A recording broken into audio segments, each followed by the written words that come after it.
सुनो, शाम को बीन्स और गोभी काट कर रखना।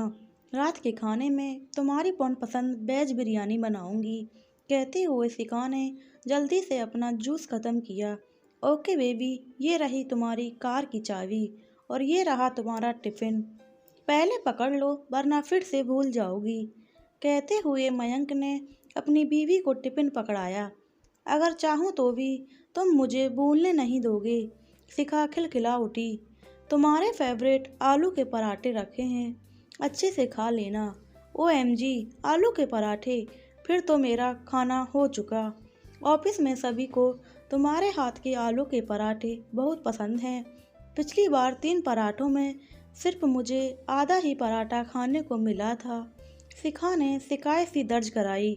आज 4 रखे हैं, कम नहीं पड़ेंगे। Take care baby. शिखा ने माथा चूमते हुए मयंक से कहा, यू टू जान, love you so much. Purse उठाते हुए शिखा उसके कान में धीरे से फुसफुसाई और मुस्कुराती हुई कार पार्किंग की तरफ चली दी।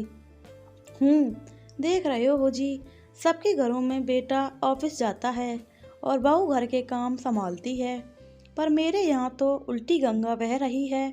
मैडम जी सच सवर कर एक हाथ में पर्स और दूसरे हाथ में कार की चाबी घुमाते हुए काम पर निकल गई और मेरा सीधा साधा बेटा गुलामी कर रहा है।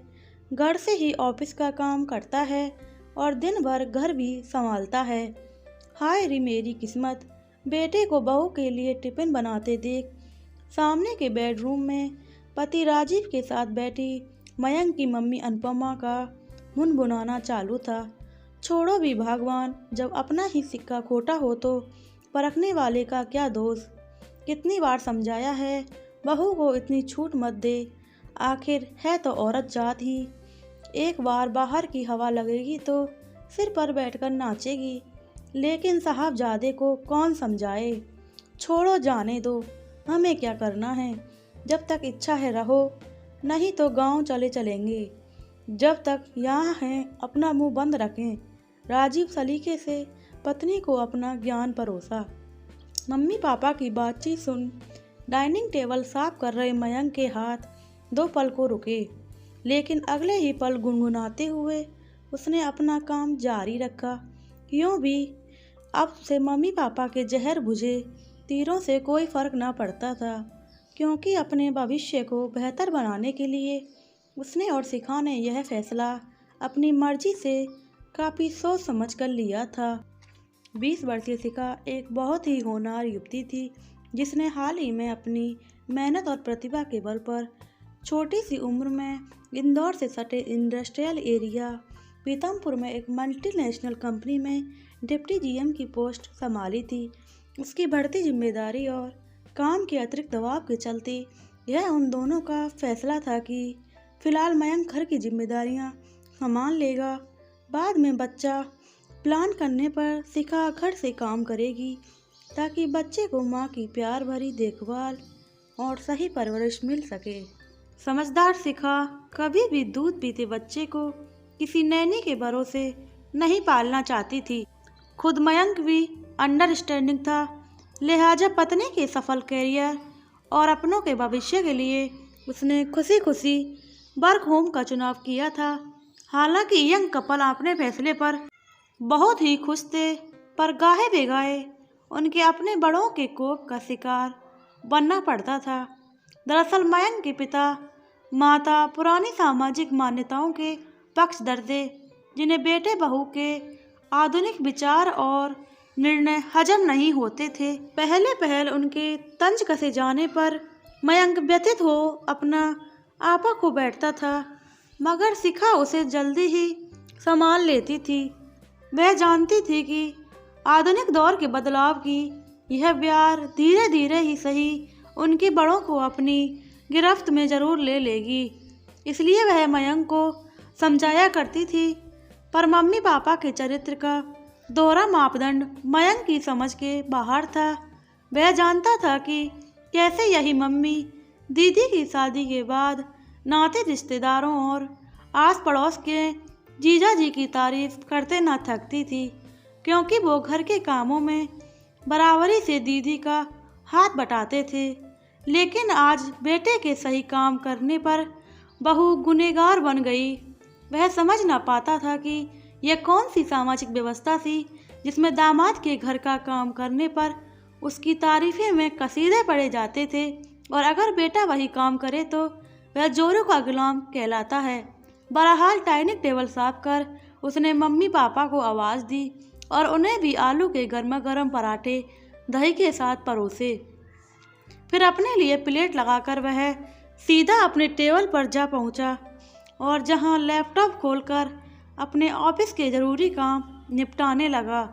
शाम को बीन्स और गोभी फ्रीज से निकाल ही रहा था कि मम्मी ने आवाज़ दी, भाई अगर बहू को ऐतराज़ ना हो तो मैं सब्जियां काट कर रख देती हूँ। कैसी बात करती हैं आप माँ, बिरयानी के लिए आपसे भला बेहतरीन सब्जी कौन काट पाएगा। कहते हुए मयंक मन ही मन मुस्काया और सब्जी की बास्केट मम्मी के आगे रख दी।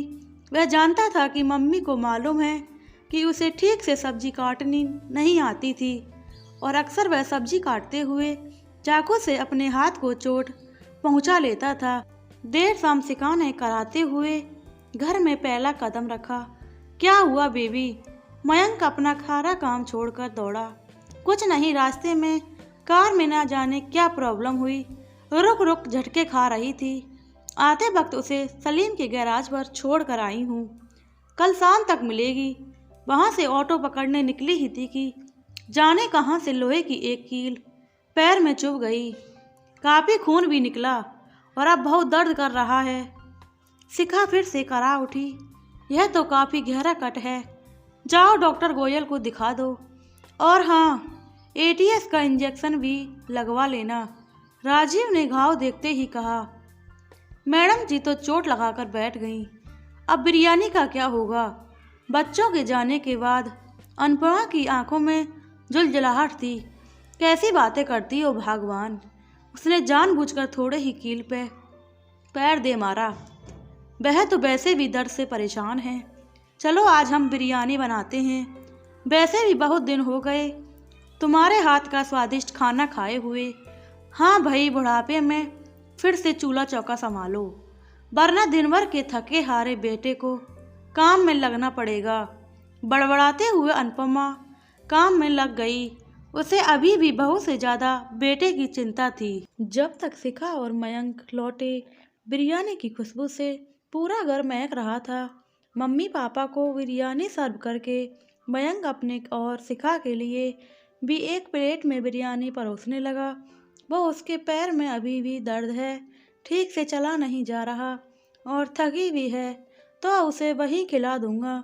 मम्मी की आंखों में खौंते हुए सवाल को देखकर मयंक ने सफाई दी। एक ही प्लेट में दोनों खाओगे क्या?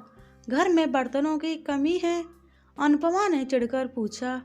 अरे माँ, कल बाई नहीं आएगी तो बर्तन तो मुझे ही धोने होंगे, और फिर आप ही तो कहती हो कि एक थाली में खाने से प्यार बढ़ता है। मुस्कुराता हुआ मयंक अपने कमरे की ओर बढ़ चला। बेटे का दो टूक जवाब पाकर अनुपमा हतप्रभ रह गई। बेचारगी से पति की ओर देखा तो मौके की नजाकत समझ राजीव ने भरकस कोशिशें कर अपनी हंसी रोकी, वरना बेटे का गुस्सा बाप पर उतरने के पूरे आसार नजर आ रहे थे। वैसे भी पत्नी के तेज तर्रार स्वभाव के चलते अधिकतर मौक़ों पर राजीव चुप्पी साध जाया करते थे।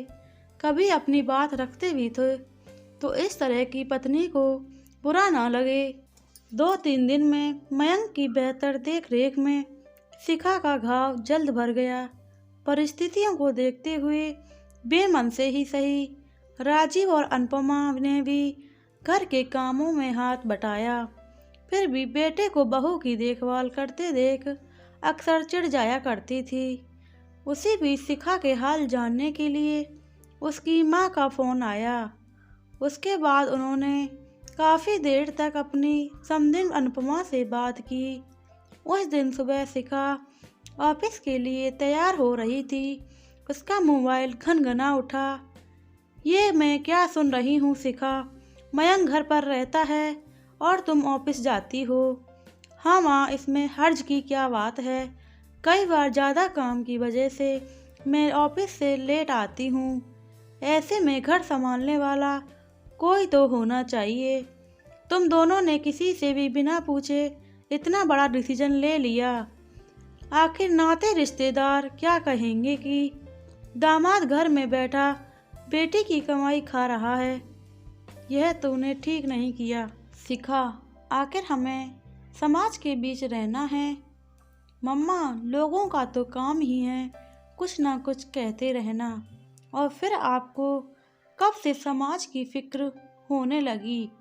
याद है जब भैया शादी किए बिना गैर जाति की लड़की को भगाकर घर ले आया था, तो कैसे बिना समाज की परवाह किए आपने उनकी चटमंगनी पट शादी करवा दी थी।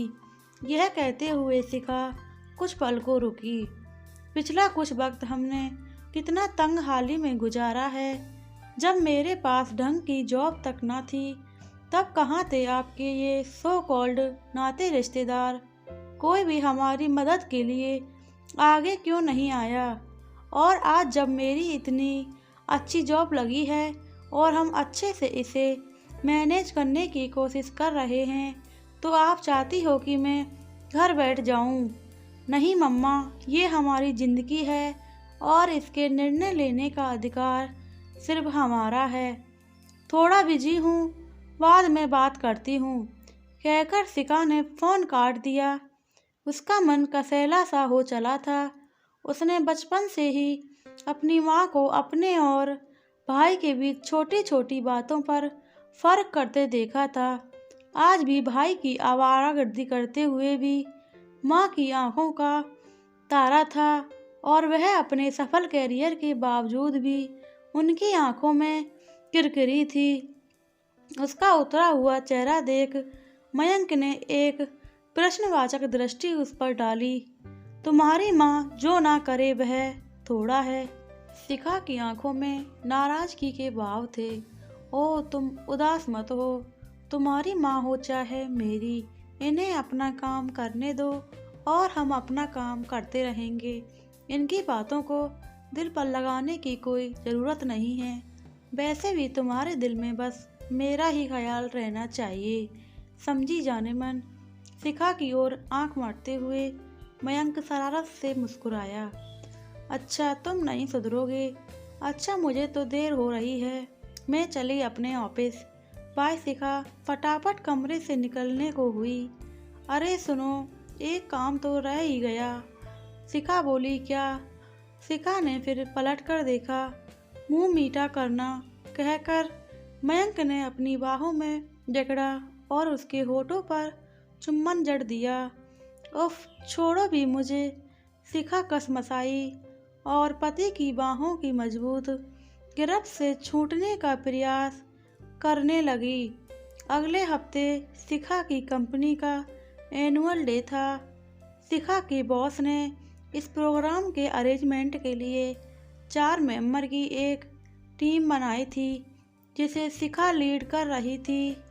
कुछ दिनों तक लेट सिटिंग कर शिखा ने अपनी टीम के साथ मिलकर पूरा प्रोग्राम एक सिस्टमेटिक तरीके से अरेंज किया, जिसमें सभी एम्प्लॉयज़, उनकी फैमिली और बच्चों के लिए कई रोचक गेम रखे गए और उन्हें जीतने वालों के लिए आकर्षक प्राइज भी रखा गया।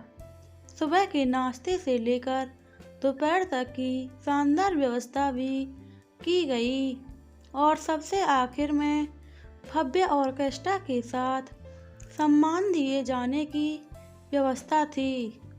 सुनो, कैसी लग रही हूँ मैं इस साड़ी में? कल के प्रोग्राम में मैं यही साड़ी पहनने वाली हूँ। जरी के बॉर्डर की ऑरेंज शिफॉन साड़ी लपेटते हुए शिखा ने खुद को आईने में निहारा और मयंक को आवाज़ दी। हम अच्छी है। लैपटॉप पर काम कर रहे मयंक ने एक नज़र शिखा पर डाली और फिर से अपने काम में व्यस्त हो गया। सिर्फ अच्छी है, तुम्हारा ध्यान कहाँ है मिस्टर? अरे भाई, कल के प्रोग्राम में मेरा भी सम्मान किया जाएगा। मुझे सबसे सुंदर दिखना है, प्लीज़ ठीक से देखकर बताओ ना। शिखा ने मनुहार की। तुम्हारे सम्मान, तुम्हारी सुंदरता देखने के अलावा भी बहुत से काम हैं इस दुनिया में। ये क्या बात हुई? मैंने तुमसे यूं ही कोई बात पूछी और तुम तो बात को कहाँ से कहाँ ले जा रहे हो। मैंने ऐसा कब कहा कि मेरे अलावा किसी और काम की कोई वैल्यू नहीं है? आखिर तुम्हें मेरी सफलता से परेशानी क्या है? मयंक की ऊट पटांग बातें सुनकर शिखा को भी तैस आ गया। हाँ हाँ, मैं जलता हूँ ना तुम्हारी सफलता से। अरे तुम्हारे लिए मैंने अपना पूरा कैरियर दांव पर लगा दिया और अब अगर तुम्हें यही लगता है तो यही सही। मयंक ने चिढ़कर कहा, मेरे ऊपर चिल्लाने की कोशिश भी न करना। बेवजह की बदतमीजी में बर्दाश्त नहीं करने वाली। अरे बर्दाश्त तो मैं कर रहा हूँ। तुम्हें क्या समझती हो? तुम ही एक रह गई हो कमाने वाली। हाँ, कमा रही हूँ। पूरे दिन जी तोड़ मेहनत करती हूँ तो यूं ही मुफ्त में तनख्वाह नहीं आ जाती। घर में गुस्से में शिखा की आवाज़ कुछ तेज हो चली। मुझे अपनी सैलरी की धौंस ना देना। मैं आज भी घर का पूरा खर्च चला सकता हूँ। तो ठीक है, अगर तुम्हें मेरा काम करना इतना ही बुरा लगता है तो मैं कल से कंपनी से रिजाइन कर देती हूँ, कहकर शिखा सुबकने लगी। उधर बगल के कमरे में बैठे बेटे और बहू के बीच की साफ सुनने के लिए अनुपमा ने अपनी टीवी का वॉल्यूम काफ़ी कम कर दिया। हूँ, जानती थी मैं यह नौबत आने वाली है। घर पर बैठे मर्द की कोई इज्जत नहीं होती। कमाऊ बीवी की नज़रों में देखो कैसे मेरे बेटे को जलील कर रही है। अब भी मयंक को समझ आ जाए तो अच्छा है, कहते हुए अनुपमा ने पति के सामने अपनी भड़ास निकाली। वैसे बेटे और बहू के बीच की बहस सुन करके हमें बड़ा सुकून मिला था। उधर मयंक ने शिखा की ओर धीरे से पानी का गिलास बढ़ाया। सॉरी, मेरे कहने का मतलब ये नहीं था। पहले मुझे ये साफ साफ बताओ कि हुआ क्या है। आखिर जो बातें हमारे बीच पहले से ही क्लियर हैं उन पर बहस छेड़ने का मतलब क्या है? मैं जानती हूँ कि तुम बेवजह ऐसी बातें नहीं कर सकते। अच्छा बताओ, क्या तुम किसी टेंशन में हो? शिखा ने मयंक की आंखों में झांकते हुए पूछा। शिखा देखो, 2 दिन पहले मेल आया है। रिसेशन के चलते कंपनी ने मेरी सैलरी 10% कम कर दी है। जिस वक्त मेरा इंक्रीमेंट लगना था उस वक्त ये मयंक ने शिखा को कंपनी का मेल दिखाया। यूँ नो शिखा, हमने आज तक किसी की भी परवाह नहीं की। जो सही समझा वही किया और करने की कोशिश की, पर कभी कभी लगता है कि हम गलत तो नहीं कर रहे। मेरा मतलब यह है कि मेरी जिम्मेदारी तुम हो। मैं तुम्हें जीवन के सारे सुख दूँ, पर मैं अपनी जिम्मेदारियां ठीक से नहीं उठा पा रहा हूँ। इधर हमारे माता पिता इस फैसले पर खुश नहीं हैं। अब लगता है कि तुम पर मैंने सारी जिम्मेदारी लाद दी है। मेरे मन में 2 दिन से यही उथल पुथल चल रही है कि कहीं मैं जाने अनजाने में अपनी जिम्मेदारियों से भाग तो नहीं रहा हूँ। मयंक का स्वर गीला हो चला। पहले ये बताओ कि तुमने मुझे ये बात पहले क्यों नहीं बताई? तुम अपने एनुअल डे की तैयारियों में बिजी थी, इसलिए मैं तुम्हें डिस्टर्ब नहीं करना चाहता था। देखो मेरे भोले हस्बैंड, हमें एक दूसरे से सिर्फ प्यार ही नहीं बल्कि एक दूसरे की परवाह भी है। तभी तो मेरी खुशी के लिए 2 दिन से तुमने यह दर्द अपने भीतर समेट रखा। मयंक, प्यार में जिम्मेदारियों का बंटवारा नहीं होता। जब जिसके हिस्से में जो काम आए कर लिया। इसमें किसी तरह का कोई कॉम्प्लेक्स फील नहीं होना चाहिए। अरे जब तुम घर का काम खुशी खुशी समेट लेते हो तो मुझे भी कमाने की जिम्मेदारी में उठाने में संकोच कैसा? हमारे बीच के यही समझदारी तो सबसे बड़ी ताकत है जो हमें हर पल एक दूसरे से जुड़े होने का एहसास कराती है। और यही भीना सा एहसास हमारी अच्छी खुशी और हमारे सफल जीवन का परिचायक है। कहते हुए शिखा ने मयंक का सिर गोद में रख लिया। मयंक, लोग क्या सोचेंगे, समाज क्या कहेगा, आखिर हमारी सोच की सुई यहीं जाकर क्यों अटक जाती है। अपनी खुशी को दरकिनार कर हम दिखावे की जिंदगी क्यों ढोते चले आते हैं। नहीं मयंक, हमारे इस प्यार से रिश्ते में किसी कॉम्प्लेक्स, किसी गिल्ट या दिखावे की कोई गुंजाइश नहीं है। जानू, एक बात अच्छे से समझ लो, मुझे तुम्हारी सैलरी 10% कम हो जाने से कोई फ़र्क नहीं पड़ता, बशर्ते तुम अपना 100% प्यार देते रहो। समझे मिस्टर ना समझ, प्यार कभी कम ना करना प्यारे हस्बैंड जी, हर जुल्म गवारा कर लेंगे। गुनगुनाते हुए शिखा मयंक के ऊपर झुकी और शरारत से उसकी नाक को अपने होठों से दबा लिया। ओके मैडम, आपका हुक्म सिर आंखों पर। आज से ही बंदा अपना 100% शुद्ध देसी रोमांस लेकर आपकी खिदमत में हाजिर है। मयंक को सलामी की पोज में अपना राइट हैंड उठाते देख शिखा खिलखिला उठी। मयंक अब पूरी तरह मस्ती के मूड में आ चुका था। मस्ती हुई शिखा पर प्यार बरसाते हुए उसने उसे कसकर अपने आगोश में ले लिया।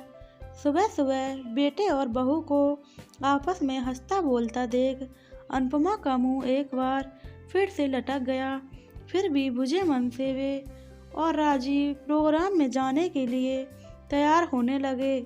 ऑफिस में रोज अपनी फॉर्मल ड्रेस में नजर आने वाली शिखा आज साड़ी में बेहद खूबसूरत और ग्लैमरस नजर आ रही थी।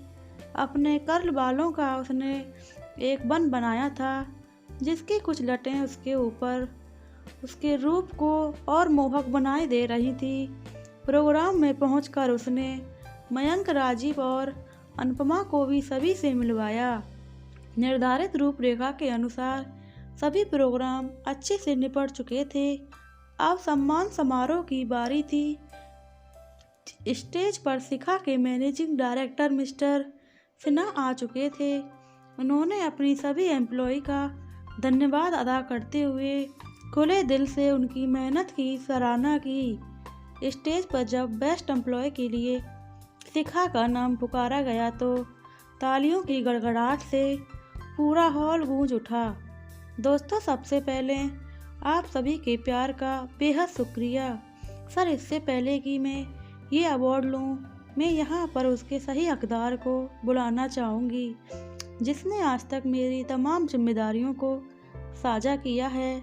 मैं उसके साथ अपने इस सम्मान को साझा करना चाहूँगी। मयंक, प्लीज आओ। मयंक और शिखा के ट्रॉफी हाथ में लेते हुए एक बार फिर से तालियां बज उठी। शुक्रिया मयंक कि तुमने सदा मेरा साथ दिया। वह तुम ही थे कि जिसने सोसाइटी की परवाह किए बिना हमारे घर को संभाला। वह तुम ही थे कि जिसने घर की जिम्मेदारियों से मुक्त करके मुझे इतना वक्त दिया कि मैं बेफिक्री से अपने ऑफिस की जिम्मेदारियों को निभा सकी। बस अपना साथ और प्यार यूं ही लुटाते रहना। मयंक को किस करते हुए शिखा उसके गले जा लगी। तालियों की गड़गड़ाहट एक बार फिर से तेज हो उठी। मिस्टर सिन्हा ने एक बार फिर से सभी को मुबारकबाद दी। दोस्तों, आज शिखा जैसे एम्प्लॉय का कंपनी में होना हमारे लिए गर्व की बात है। अपने 36 वर्षों के अनुभव में मैंने ऐसा खूबसूरत रिश्ता नहीं देखा। शिखा और मयंक जैसे युवा हमारे समाज की एक सोच को एक नई दिशा दे सकते हैं। शिखा सब उन सभी युवाओं के लिए एक मिसाल है जो आज के आधुनिक दौर में खुली आंखों से सपने देखने और उन्हें पूरा करने की हिम्मत रखते हैं। मैं शिखा को उसके आने वाले सुनहरे भविष्य के लिए ढेरों शुभकामनाएं देता हूँ। तालियों के तेज शोर में इस बार अनुपमा और राजीव के हाथ भी अपने बेटे और बहू की खुशी में शामिल हो लगातार बजते जा रहे थे। वीडियो अच्छी लगे चैनल को सब्सक्राइब करें, वीडियो लाइक करें, कमेंट करें, शेयर करना बिल्कुल ना भूलें। जय श्री राम, राधे राधे दोस्तों।